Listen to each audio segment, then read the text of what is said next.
Buenas.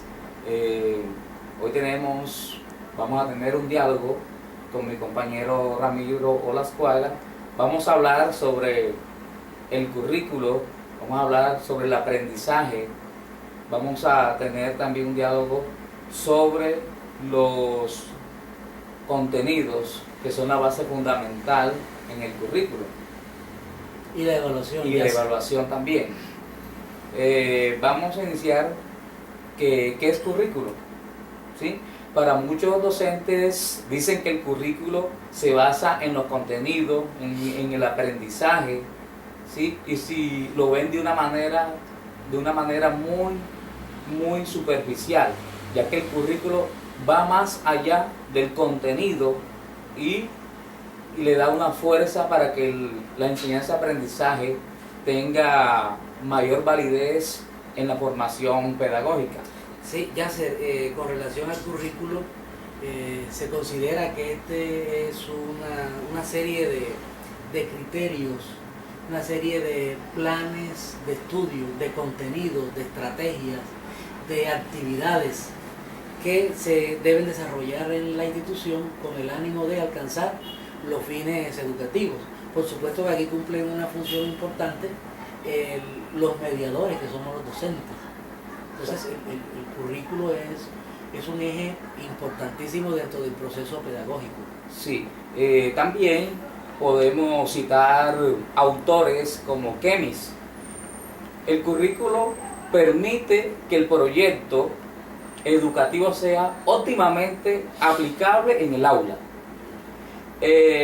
incorporando la acción, la dinámica, su realización es el desarrollo práctico, ¿sí? Que se da dentro del aula, de los procesos, de la intervención, del aprender, con la interacción para potencializar el valor formativo de conocimientos pedagógicos también. Claro, para muchos el currículo es un elemento plasmado en un documento. Otros consideran que el currículo se materializa a través de la actividad pedagógica del docente.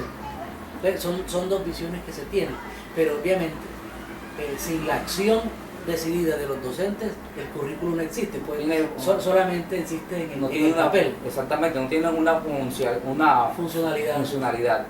También para Jung propone que el currículo implica un problema, ¿sí? De distribución, ya que es un mecanismo por el que el conocimiento se diversifica, ¿sí? Socialmente, en función de criterios básicos como son la edad, el sexo, la raza y el origen social, entre otros. Claro, porque va entrelazado. Sí, en definitiva, al momento de planear o de planificar, de visionar un currículo, hay que tener en cuenta muchos elementos que son esenciales y no se puede escapar ninguno. Elementos internos dentro del ámbito escolar como de externo, por la misma cultura que rodea a la institución, que de alguna manera va a permear el proceso formativo, sí, debe tenerse en cuenta. Entonces hay factores económicos, políticos, culturales, que en definitiva deben hacerse presentes, deben manifestarse en un currículo. Ahora, hay algo importante con relación al currículo, que es el llamado currículo oculto, que aflora sin que se planifique, que aflora por el simple hecho de que los estudiantes comparten muchos elementos que parecen invisibles. Jackson, por decir, en cierto momento se refería al currículo oculto como aquella serie de elementos o valores que manifiesta el estudiante al momento de interactuar con otro. Esas reglas secretas, por lo menos, que tienen los estudiantes entre ellos y que no se visibilizan en un documento, pero que están presentes, están explícitos, claro. Y el docente debe tener la agudeza, la visión La clara observación. de percibir esas temáticas, esas realidades y materializarlas, trabajar con función a ello. Entonces ese currículum oculto es fundamental y no hay que obviarlo. Ahora, como el currículo está formado también por contenidos, hay unos contenidos que también son ocultos, que también afloran, se manifiestan, aunque el docente o aquel grupo de personas que en cierto momento tuvieron la posibilidad de decidirlo para instaurarlo a nivel institucional, digamos que deben también tener presente esos contenidos ocultos que se dan en medio de la manifestación cultural dentro de la escuela. Así, estamos de acuerdo, ya que el currículo debe ser real, por lo tanto debe determinar todas las prácticas. Un sistema curricular necesita un enfoque ecológico, que es el aula, que es ese currículo real lo forma el currículo explícito, que es el que desarrollan los docentes, más el currículo oculto.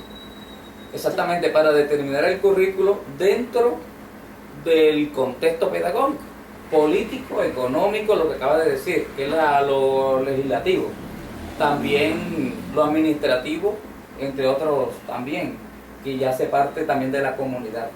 Muy bien. Sí. Entonces, es la construcción. ¿Quiénes consideras tú que deben estar presentes al momento de construir un currículum? Bueno, la acción ante todo. Y el efecto de enseñar es muy fundamental. Y los agentes participantes, como el sistema, el método de dar instrucción. Sí, entonces, allí vale la pena complementar que es fundamental valga la redundancia, el papel del docente en la toma de decisiones, de estudiantes, de padres de familia, tú dijiste de los administradores. También hacen parte. Y no solamente mirar el currículo como una serie de reglas dadas por una autoridad, que es lo que generalmente en nuestro contexto se da. Tradicionalmente en Colombia, claro, las programaciones, los contenidos, los currículos son impuestos por unas autoridades. Así es. Pero tenemos que hacer valer la autonomía escolar y el docente debe allí empoderarse, tomar el liderazgo de organizar un verdadero currículo acorde a las necesidades y a las realidades culturales que se den dentro del contexto escolar. Eso es fundamental. Sí, porque el currículo es una acción real, Sí. donde se da la enseñanza-aprendizaje, y esta se da en la institución, con los padres de familia, con los niños, con los directivos. ¿Sí? Claro, y es que el currículo tiene esa finalidad, lograr las metas trazadas en todo el proceso educativo. Y es de allí que nosotros como docentes no podemos ir de cada uno irse por un lado, o si no trabajar concomitadamente en unión del proceso de la enseñanza, ya que se puede deducir que es una base fundamental trabajar en compañía. El currículo implica unos mismos métodos concertados, sí. Unas estrategias didácticas, ¿sí? Un modelo pedagógico, ¿sí? Y todos los docentes deben estar sintonizados con esos elementos básicos. Es importante lo que tú acabas de decir, que no podemos andar como rueda suelta haciendo cosas que no estén plasmadas dentro de ese currículo trazado. Exactamente, sujeto, porque son metas. Y todos tenemos que tener el mismo criterio fundamentado en el currículo para que pueda la educación dar un impacto social.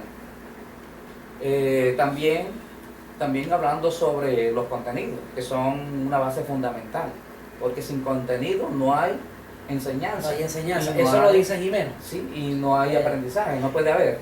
Claro. Son fundamentales. Ahora, la visión que se tiene sobre el contenido a veces son visiones mezquinas, que no se le da el verdadero valor que tiene el contenido dentro del proceso académico, que tiene el contenido dentro del proceso de la formación curricular. Entonces los contenidos es algo clave, es algo fundamental en este proceso. En el proceso. Se puede deducir que los contenidos de enseñanza son aquellos elementos propios de la realidad del estudiante, que son acondicionados, se puede decir, por los agentes participantes, sí, porque son todos, claro. Porque ambos facilitan el entendimiento, hay una interacción social, ¿sí? Lo que va a producir efecto a todas las personas que se encuentran en el aula. Al momento de la difusión de datos recolectados, o sea, el contenido tiene que ser fundamentado realmente para los criterios reales que se van a trabajar en el aula. Por lo menos expectativas de los estudiantes, las necesidades, las realidades contextuales. Todo esto va a marcar la caracterización y la idoneidad del contenido que se va a seleccionar para el proceso formativo. Entonces, el contenido no puede ser, digamos, una realidad impuesta al docente, como generalmente se hace. ¿Cuántos docentes no se basan en los textos de tantas editoriales? Exactamente. Y siguen un derrotero, el derrotero que le marca ese texto, pero que de pronto no está en sintonía con la realidad de ese estudiante o de la comunidad educativa. Entonces, la importancia de seleccionar los contenidos que son el verdadero aprendizaje al cual debe llegar el estudiante. Entonces, hay que ser muy cuidadoso, muy selectivo, muy democrático. Es decir, todos los miembros de la comunidad educativa deben participar de manera activa en la selección de esos contenidos. Sí, así es. Es que sin contenido no existe enseñanza, ¿sí? Por lo que el proceso sería entonces una iniciativa vacía, ¿sí? Correcto. Y sin sentido. Porque es la fuerza, el contenido es la fuerza de proyección de la sociedad en perseguir lo que ellos en sí quieren conseguir, las metas como directivos hacia dónde queremos impactar con esos estudiantes, que es una complejidad entre los padres de familia, los estudiantes, ¿sí? Toda la comunidad en general.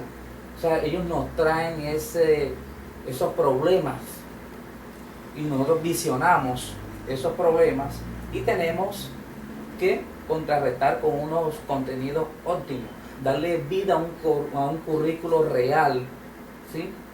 Para sacar a esos niños con una visión, con una misión hacia la vida, hacia la sociedad, que sean competentes, que sean ante todo humanos. Sí, y lo importante es que el proceso educativo debe ser transformador de la realidad que viven los diferentes actores que participan en estos procesos. Entonces, hay una cultura, hay unas condiciones de vida que hay que mejorar, y para eso deben darse los procesos transformadores, y eso se logra básicamente con los contenidos. Entonces, los contenidos deben ser muy apropiados, deben ser muy centrados al momento de aplicarse, y aquí hay que ser muy selectivo. Así es. Lo reitero porque hace un momento lo dije. Sí, así es. Lo que pasa es que también los contenidos, ¿sí?, deben complementarse, como lo vienes diciendo, porque hay distintos instrumentos. Entonces ahí el docente juega un papel muy importante, ¿sí? La actividad de enseñar, los recursos didácticos. Los profesores es un recurso didáctico. Unos mediadores que llevamos ese conocimiento, ¿sí? Con los cuales interactúan un mecanismo fundamentalmente importante como es la comunicación, ¿sí? Que sirve como enlace entre los contenidos que maneja el profesor, ¿sí?, y lo que debe entender el estudiante. Sí. Ante todo. Bueno, el tercer tema es importante, que no podemos Obviar. abordar de manera Sí, también. prolongada lo que es los contenidos y el currículo. Debemos hablar también de la evaluación. Sí. Y ahora que tú hablas de diálogo, en el proceso evaluativo es fundamental el diálogo. Ya sé, muchos estudiantes consideran la evaluación como un castigo, como una amenaza, como una situación engorrosa. El estudiante no quiere enfrentarse hoy en día a una evaluación, porque si la pierde, a él se le castiga. Entonces, esa realidad debe cambiarse. Primero, debe haber un diálogo fluido entre el docente y el estudiante para que éste no vea la evaluación como un castigo, sino como una posibilidad de cambio, de mejoría, De transformación. entonces, de transformación, de desarrollo. Entonces, la evaluación hay que cambiarle ese significado, esa connotación que tiene. Para el docente, para nosotros también a veces representa un problema el proceso evaluativo. Entonces hay que cambiar la realidad de este proceso fundamental en todo este andamiaje formativo, académico, ¿sí? Escolar. Entonces la evaluación, ¿o qué visión tienes tú sobre la evaluación? ¿Cómo la consideras? ¿Cómo la visionas?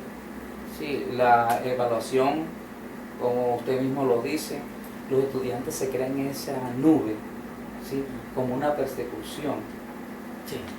en que a veces nosotros como docentes también fallamos, que lo hacemos creer, porque es más importante que enseñar, que aprenda el estudiante a estar pendiente, dando tanto a esa nota, a esclavizar al estudiante, ¿sí?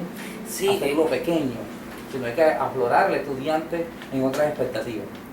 así es. Mira que muchos estudiantes solamente estudian o solo se preparan cuando hay una Cuando hay evaluación. una evaluación. Y esa realidad hay que cambiarla. Exactamente, porque ellos tienen que aprender para la vida, para enfrentarse. Entonces, no es solamente centrarse en ese tipo de evaluación monotemática, igual para todos. Ahí es un error que estamos cometiendo. Hacer una evaluación Es una complejidad. para todos los estudiantes de una Sí. forma, cuando ellos Igual. son Cada realidades diferentes dentro del proceso. exactamente. Es una falla que tenemos también, que no tenemos en cuenta. Sí, entonces, ¿por qué no buscar otros mecanismos de evaluación donde el estudiante no se sienta coaccionado, no se sienta como presionado a buscar un conocimiento, Exactamente. sino que lo aprenda, lo tome de manera consciente, ¿verdad? De que le va a hacer un bien. O sea que hay que buscar un tipo de evaluación que obligue al docente a moldearse, decidir, seleccionar y ordenar este tipo de contenidos de manera que sea fácil al entendimiento de los estudiantes, ¿sí? Sí. Y que sea apto para la sociedad competitiva, que todo lo que le brinda a uno le sirva, porque no tampoco enseñar contenidos que no sean aplicables en la realidad, en su complejidad. Yo considero que el sistema evaluativo se ha impuesto como una política selectiva, como una política excluyente, porque aquel estudiante que pierde un examen se considera de menor categoría que el que aprueba. Va a perder el año, se relega, va a tener menos posibilidades del que avanza a otro grado. Entonces, con esa intencionalidad fue creada la evaluación. Y la repetimos porque estamos replicando unas políticas que nos imponen. ¿Sí? Yo evalúo porque bueno, hay que depurar el grupo de estudiantes que pasen los que están mejor preparados, pero y con aquel que tiene de pronto menos facilidades para el aprendizaje. Entonces yo lo estoy enmarcando en un sistema evaluativo común para todos, y de pronto aquel estudiante que no tiene la misma habilidad, lo que necesita es otros procesos formativos y otros procesos de evaluación, pero no, lo encasillamos a todos por igual. Sí, y cometemos el gran error de decir que muchos no entienden, Eso, que lo tratamos mal a veces con palabras claro. no deseadas. Lo que quiere decir que los aprendizajes escolares no ocurren en el vacío, no pueden ocurrir en el No, vacío, claro que no. sino que se plantean interacciones, ¿sí?, entre ambos. Estas interferencias se pueden dar en un estímulo para que el estudiante tenga facilidad al entendimiento con base al estímulo, como son los mensajes, los contenidos externos, sí, que resultan para ellos difíciles de olvidar. Así Un es. aprendizaje significativo. Debe ser un aprendizaje significativo y tú lo has dado en el clavo allí. Entonces, la tarea que nos queda es grande.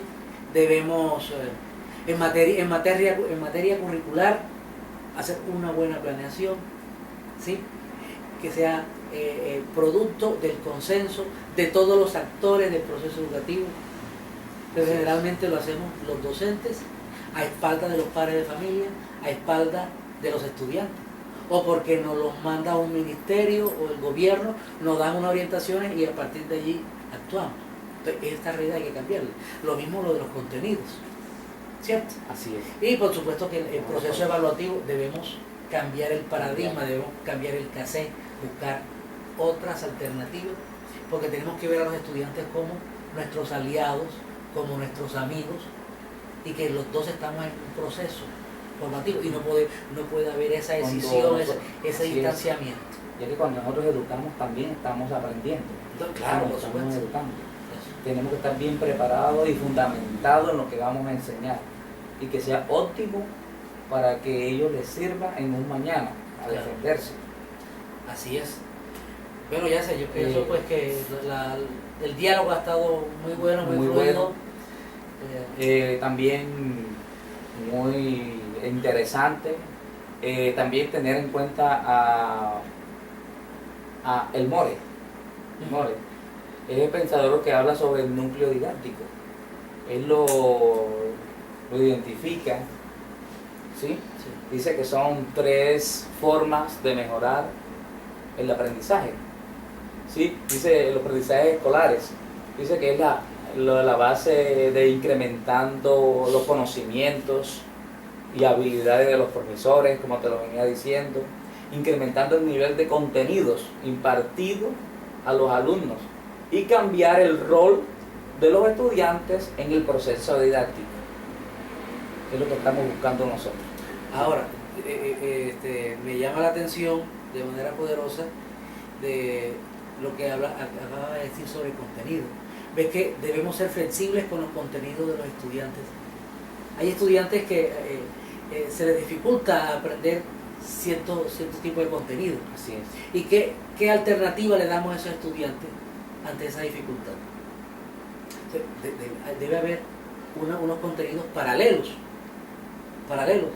para que ese estudiante siga su proceso formativo. No se puede estancar porque simplemente ahí encuentra una dificultad de aprendizaje, ¿verdad? Hay que ser flexible en ese aspecto. Bueno, sí. Bueno, profesor Ramiro, esta conversación, esta tertulia ha sido muy significativa. Hablar sobre el currículo, hablar sobre el aprendizaje, sobre las evaluaciones que hay que tener muy en cuenta y que nunca debemos dejar por alto.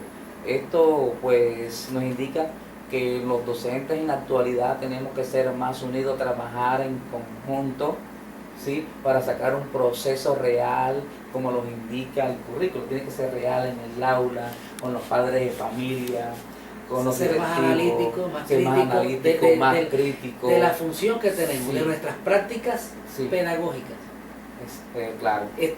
Autoevaluarnos, qué estamos haciendo bien, qué estamos haciendo mal, dialogar, compartir experiencias. Sinceramente, estas lecturas tienen un bagaje muy significativo, le abre nuevas ventanas a nosotros como docentes. Y algo importante, a mí me quedan muchos interrogantes, muchas preguntas que resolver. pero eso en otro momento estaremos interactuando para ver cómo aclaramos nuestro panorama y hacemos de nuestro trabajo algo mejor. Más algo didáctico, para más didáctico. Sí, mejor para el estudiante. Sí. Bueno, muchas gracias por escucharnos. Espero que sea de su agrado y un buen aporte significativo que les haya quedado de hablar sobre currículo, evaluación y contenidos. y contenidos. Muchas gracias. Hasta la próxima. Hasta la próxima. Gracias. Listo, Un placer, hermano.